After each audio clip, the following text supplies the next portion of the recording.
Kapag pinag-uusapan ang ginto, karaniwang ang dilaw na metal ang unang pumapasok sa isipan marahil dahil sa Yamashita Treasure. Ngunit mayroong isa pang uri ng ginto na natatago sa Pilipinas. Ayon sa mga mananaliksik, sa Pilipinas matatagpuan ang isa sa pinakamalaking deposito nito. Saan nga ba sa Pilipinas matatagpuan ang puting ginto na ito? Ang gintong ito ay hindi gaya ng karaniwang ginto na matigas at makintab. Walang kulay ito o transparent, walang amoy at hindi nakakalason. Lubhang nasusunog, highly flammable ito at itinuturing sa buong mundo bilang fuel of the future. Tinatawag din itong mabigat na hydrogen, heavy hydrogen o deuterium. Nang una ay tila katang-isip lamang ang puting ginto o deuterium. Hanggang sa matuklasan ito noong dekada 1930. Natuklasan na sa pamamagitan ng electrolysis o pagpapaagos ng kuryente sa tubig dagat sa mataas na amperage ay napaghihiwalay ang hydrogen at oxygen. At dito, nagagawa ang isotope na deuterium. Kung ikukumpara sa karaniwang hydrogen, mas mabigat ito. Kaya tinatawag din itong heavy hydrogen. Unang ginamit ang deuterium noong dekada 1970 bilang coolant sa mga nuclear reactor at ginagamit din ito sa mga paggamot sa kanser. Ngunit paano nagkakaroon ng deuterium sa ilalim ng dagat kung walang mataas na amperage ng kuryente? Sa ilalim ng dagat, mayroong matinding presyon. Sa lalim na 3 kilometro, ang presyon ng tubig ay umaabot sa 10,000 pounds per square inch, PSI. At dito, nagaganap ang paghihiwalay ng hydrogen mula sa oxygen. Dahil mas mabigat ang deuterium, ito ay pumapanig sa ilalim at nananatili roon. Hindi rin ito nakalabas dahil sa matinding presyon ng tubig sa itaas nito. Bagamat mayroon na ring deuterium sa ibang bansa, naniniwala ang mga eksperto na ang pinakamalaking deposito nito sa buong mundo ay matatagpuan sa Pilipinas, sa isang lugar sa Mindanao Trench. Bahagi ito ng Pacific Ocean, malapit sa dalampasigan ng Sarangani Island, na kilala sa buong mundo bilang Philippine Trench. Dapat nating ipagtanggol ang karapatan ng Pilipinas sa Mindanao. Atin ang Mindanao at walang ibang bansa ang maaaring mag-angkin nito.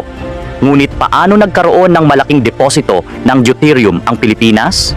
Dahil sa walang tigil na pag-ikot ng planetang Earth mula kanluran patungong silangan, ang daloy ng gas sa ilalim ng dagat ay nadadala patungong kanluran. Naniniwala ang mga eksperto na ang deuterium ay nagmumula pa sa Central America, tumatawid ng 12,000 kilometro sa Pacific Ocean at natatrap sa Mindanao Trench o Philippine Trench. Sa paglipas ng panahon, hindi na mabilang ang laki ng deposito na naipon. Ayon kay Dr.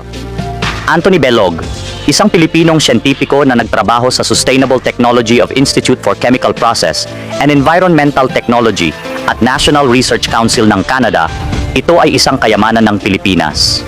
Ang deposito, kung susukatin ang lawak, ay may habang 868 milya at 50 milya ang pinakamalapad na bahagi. Umaabot naman sa 3 milya ang lalim o kapal nito at araw-araw ay dumarami pa ang deposito. Ayon kay Dr. Belog, napakalaki ng potensyal nito na maging leader tayo sa ekonomiya sa buong mundo. Maaari itong makapag-produce ng 12 milyong barrels kada araw na ang bawat barrel ay may halagang $7 ng Estados Unidos. Kaya naman, araw-araw ay umaabot sa 84 na milyong dolyar ng Estados Unidos ang kita. Sa loob ng isang taon, aabot ito sa 30 dolyar at 66 na sentimo bilyon US dollar. Kaya nitong burahin ang lahat ng utang ng Pilipinas sa ibang bansa sa loob lamang ng isang taon. Ang deuterium gas ay kasalukuyang ginagamit sa mga nuclear power plant, fusion power, deuterated optical fibers, deuterated lubricants, lasers, R&D, laboratories, at sa paggawa ng semiconductor. Ayon pa kay Dr. Belog, sa sandaling magtagumpay ang pagkuha, extraction nito, mabilis na uunlad ang mga pampublikong proyekto, pribadong konstruksyon at ekonomiya at pananalapi ng Pilipinas. Katulad ito sa nangyari sa Middle East na naging sentro ng pananalapi sa mundo noong 1974 hanggang 1884. Habang ang mga pangangailangan ay tumataas, babagsak naman ang mga presyo. Hindi na kailangang mangibang bansa pa ang mga Pilipino dahil inaasahang makakalikha ito ng 300,000 hanggang 500,000 trabaho. Hindi pa kasama rito ang mga trabaho sa mga kaugnay na industriya na magdadala naman ng mga produkto papunta sa ibang bansa. Higit sa lahat, ang mga dayuhan ang pupunta sa atin para maghanap buhay. Umaasa tayo na mapapangasiwaan ng pamahalaan ang bagay na ito para sa kinabukasan ng mga Pilipino, lalo na ang darating na henerasyon.